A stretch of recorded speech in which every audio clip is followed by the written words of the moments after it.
शेखावाटी के उदयपुर बाटी से विधायक राजेंद्र गुड़ा ने आज 2 अगस्त को एक बार फिर से लाल डायरी के कुछ पन्ने रिलीज किए हैं। एक सप्ताह से अधिक का समय हुआ है राजस्थान में लाल डायरी चर्चा में बनी हुई है। हालात ये है कि देश के प्रधानमंत्री ने भी सीकर की अपनी यात्रा में लोगों को संबोधित करते हुए लाल डायरी का जिक्र किया था। गांव की गलियों में, शहर के नुक्कड़ों पर लोग क्या सोच रहे हैं, इस समय सीधे आपकी स्क्रीन पर हैं शिक्षाविद रामभरोसी लाल जी। उनसे पूछते हैं कि क्या ऐसा कोई किस्सा इससे पहले उन्होंने सुना है। इससे पहले कभी आपने ऐसा कोई जिक्र सुना कि कोई डायरी राजस्थान की राजनीति में आई हो? नहीं, इससे पहले नहीं सुना। हफ्ता 10 दिन से ये बात चर्चा में आ रही है कि राजेंद्र गुड़ा उदयपुर वाटी झुंझुनू से विधायक है। गुड़ा ने उन्होंने एक लाल डायरी का जिक्र किया है, विधानसभा में लेके गए थे वो। उससे पहले भी उन्होंने कहा था कि लाल डायरी ने ही सरकार बचाई है। हाँ, ऐसा उन्होंने डिक्लेयर किया कि लाल डायरी से ही बचाई है। और मैं जब मुझे ऐसा कहने पर मुझे जिस तरह उन्होंने मेरे साथ व्यवहार किया है, तो अब मैं उस डायरी को सामने लाना चाहता हूँ। लेकिन जब उसकी बात सामने आई विधानसभा में, तो कभी तो कहते हैं कि वो लाल डायरी मेरे पास से दूसरे कोई छीन ले गए, कोई कहते हैं कि उसकी तो कॉपी थी वो ओरिजिनल तो कोई और जगह, कुछ कहते हैं उसके पन्ने फाड़ दिए गए। लेकिन सही मामला जानकारी में नहीं है कि वास्तविकता है क्या है। कांग्रेसी लोग कहते हैं कि सब गलत फहमी है, गलत बयान। बीजेपी से मिलकर के ऐसा प्लान बनाया गया है, बनाए जा रहे हैं कि जनता को इधर उधर मुद्दों से भटकाया जा सके और सबका ध्यान लाल डायरी पे केंद्रित हो जाए। पता नहीं लाल डायरी में क्या है। आज राजेंद्र गुड़ा प्रेस के सामने आए और उन्होंने 3-4 पन्ने उसके खोल के प्रेस को वितरित किए हैं, और उसमें जो वर्णन थोड़ा बहुत लोगों के पल्ले पड़ा है वो ये है कि वैभव गहलोत, जो अशोक गहलोत के बेटे हैं, उनको राजस्थान क्रिकेट संघ का अध्यक्ष बनाया गया था साल भर पहले। तो उस समय सदस्यों को जो पैसे बांटे गए थे उसका उस डायरी में जिक्र है। तो धर्मेंद्र राठौड़ ने जो डायरी लिखी है, क्योंकि धर्मेंद्र राठौड़ बहुत नजदीक है मुख्यमंत्री के, तो सारा हिसाब किताब वही रखते थे, उनके द्वारा ही लेन देन किया जाता था। संभव है ऐसा? क्योंकि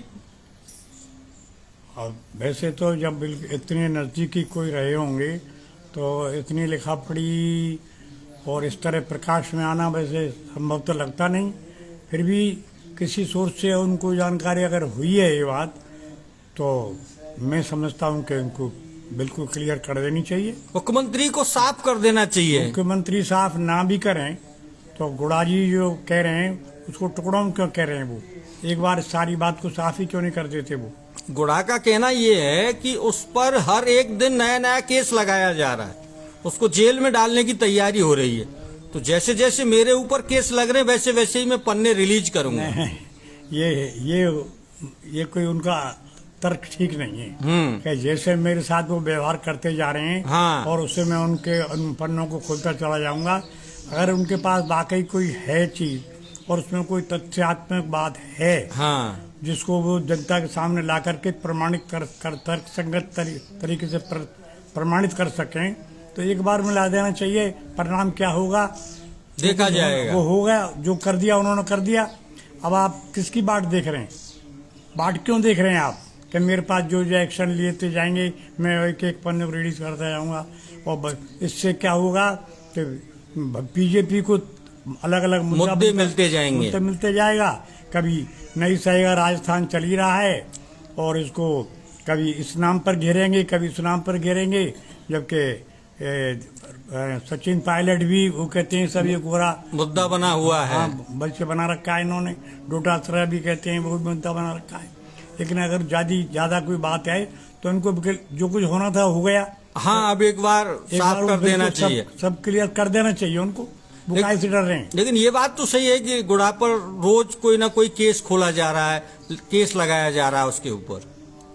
तो जब उन्होंने उसको ये इस तरह की बात कही है कि सरकार को बचाने वाला ही मैं हूँ, और वो डायरी में जो तथ्य थे उनको मैं यानी कहाँ से फलांग कर लाया था कि उड़ा कर लाया था, कुछ हाँ, कहीं छत से धर्मेंद्र राठौड़ के मकान में से दरवाजा तोड़ के कहीं तोड़ से के लाया निकाल के लाया था। ऐसा किया था आपने। तो उस समय आपने नहीं सोचा मैं क्या कर रहा हूँ और मैं क्या कर रहा हूँ, मैं गलत कर रहा हूँ। और आज जब चूंकि उनके इस बयानी पर उन्होंने एक्शन लिया, तब आप धीरे धीरे करके उस गोल को खोलते चले जा रहे हैं। तो अब ये राजनीतिक प्रतिद्वंदिता भी कही जा सकती है, और कोई तथ्यात्मक बात वैसे हो। मुख्यमंत्री ने अपने मुंह से एक दो बार ये कहा है कि राजेंद्र गुड़ा मेरी सरकार बचाने वाले हैं। नहीं, ऐसे तो कई लोग हो सकते हैं, जरूर नहीं है वो डायरी के कारण ही सरकार बची हो, और कोई कई बात हो सकते हैं, कई उनके समर्थक कुछ ज़्यादा संख्या में हो सकते हैं। यूँ तो सचिन पायलट का भी कम रोल नहीं है सरकार को मनाने में। हाँ, बनाने और में आज तो सरकार गहलोत से उनकी बिल्कुल पटरी नहीं बैठ रही है। ये सरकार को बनाने का सारा श्रेय सचिन पायलट को जाता है। तो ये कोई तर्क नहीं है कि वो लाल डायरी से ही सरकार बची है, मेरा अपना मानना है ये। लेकिन एक चीज थोड़ा आप बताएं कि मुख्यमंत्री की छवि एक साफ सुथरी छवि है अब तक। इस लाल डायरी के बाद उनके कुर्ते पर क्या कुछ दाग लग सकते हैं? अगर लाल डायरी में कुछ ऐसे तथ्य आते हैं और जिनको वो धर्मेंद्र भी स्वीकार उनको करना पड़ेगा, अगर उन्होंने लिखी है तो स्वीकार करना पड़ेगा। स्वीकार करना पड़ेगा। और जो उसमें लिप्त हैं उनको वो गुड़ा जी से लाएं सामने, तो जब वो अपने आप सामने आ जाएगी बात, तो गहलोत जी कहाँ तक छुपाएंगे और क्या करेंगे उसको। लेकिन इतने दिन हो गए मुख्यमंत्री गहलोत का कोई बयान नहीं आया लाल डायरी को लेकर। तो मुख्यमंत्री तो अभी भी नकार रहे हैं, कह रहे हैं कि वो सब शगुफा है, मेरे खिलाफ ये अलग से वो है। उन्होंने अब ये बात जरूर है, इतना ये भी कहा गया है, अखबारों में ये भी आ रहा है कि अगर उन्होंने लाल डायरी का चर्चा कर भी दी कि सरकार बचाने वालों में अपना नाम लिखा दिया उसने, तो उन पर एक्शन लेने में गहलोत जी ने थोड़ी जल्दबाजी की। हाँ, जल्दबाजी की, उनको बर्खास्त करने में जल्दबाजी की, कॉन्फिडेंस ले करके उनसे मिलना बैठना चाहिए था। भाई ऐसा मामला क्या है, अगर वो वास्तविकता में सरकार बचाने वालों में ही रहे हैं, नहीं, इतने नजदीक थे मुख्यमंत्री के, थे तो उनको मिल बैठ के बात करनी चाहिए थी। हाँ, उन्होंने एक छोटी सी बात ही तो कही थी कि भाई अपने गरेबा में झांक करके देखो, अपने और लोगों से भी मिलकर उनको बात करानी चाहिए थी। एक्शन लेने में थोड़ी जल्दबाजी कर दी है मुख्यमंत्री। हाँ, ये बात तो सही है कि एक बयान के ऊपर ही आपने उनको, और उस एक्शन से वो सब बिल्कुल ताल ठोक के सामने आ गए। वो तो फिर क्या करे वो भी आदमी, भाई मंत्री भी फिर क्या करे, जब उसे बर्खास्त ही कर दिया तो उसके बाद जो मसाला है वो उसको सामने लाने की कोशिश कर रहा है। लेकिन आप व्यक्तिगत तौर पर मुख्यमंत्री अशोक गहलोत के बारे में क्या राय रखते हैं? बागड़ के गांधी कहते हैं उन्हें। नहीं, अब कैसे तो हैं, वैसे राजनीतिक क्षेत्र में उनकी पकड़ तो काफी है। वैसे ये बात तो नहीं है कि कोई साधारण पकड़ वाला आदमी तो नहीं है वो, लेकिन राजनीति बड़ा कीचड़ है। ऐसी स्थिति हो सकती है, कोई हो लेन देन की, ये लेन देन की तो मैं नहीं कहता, लेकिन ये राजनीति है।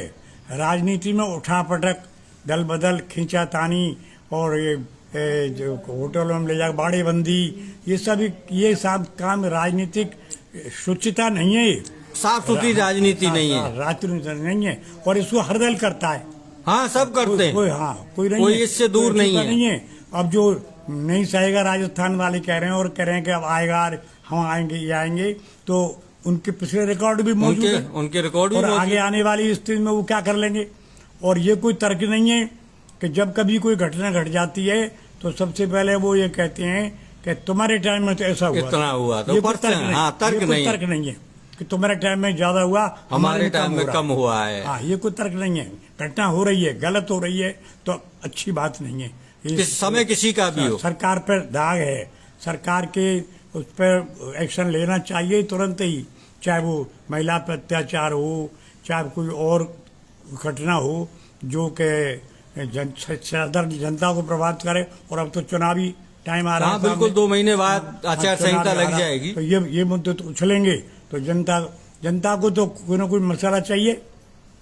गली गली नुक्कड़ नुक्कड़ पे जब आप बात बैठ के करोगे, चर्चा तो करेंगे ये लोग। तो चर्चा करेंगे तो कान में भनक पड़ेगी तो चर्चा तो होगी होगी। लेकिन कई लोगों का ऐसा मानना है कि मुख्यमंत्री पर कोई दाग नहीं है।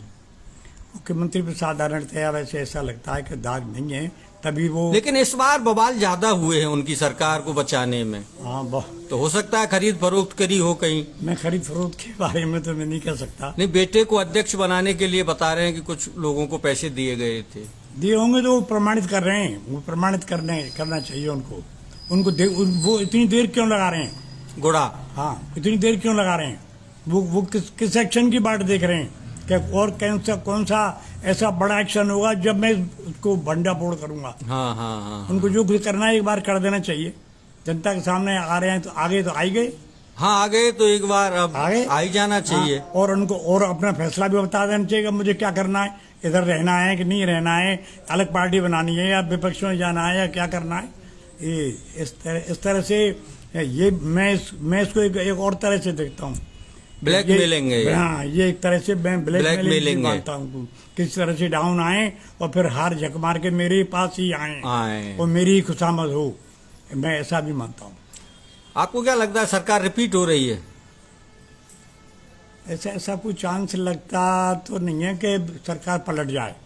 मुझे ऐसा लगता है कि सरकार तो रिपीट होगी। हाँ, लेकिन जो धुआंधार प्रचार और नए जो प्रदेश अध्यक्ष बीजेपी के बने हैं, वो जिस तरह उन्होंने अभियान चलाए हैं, तो जनता के ट्रेंड भी चला आ रहा है 25 साल से। हाँ, एक बार कांग्रेस, एक बार बीजेपी। हाँ, पर अगर किसी भी स्थिति में सचिन पायलट को 100% कॉन्फिडेंस में ले ले जाए, सरकार रिपीट हो सकती है, कोई शक नहीं है। सचिन पायलट अगर कॉन्फिडेंस में आ जाएं हाँ, और दोनों मिलकर के संघर्ष तो करें। हाँ, सचिन पायलट का बहुत बड़ा रोल है इसके लिए। तो सचिन पायलट जो झाड़ू आदमी है, हाँ, और उसको वाकई उसके धक्का लगा है, उचित स्थान मिलना चाहिए। उचित स्थान उसको नहीं मिला, 3 साल से वो भटक ही रहा है। मिल जाना चाहिए। राजेश गोयल हैं, केशव शर्मा, लक्ष्मीकांत, नरेंद्र कुमार, बहुत लोग आपको राम राम कर रहे हैं। राम राम। रहमान साहब, नमस्कार।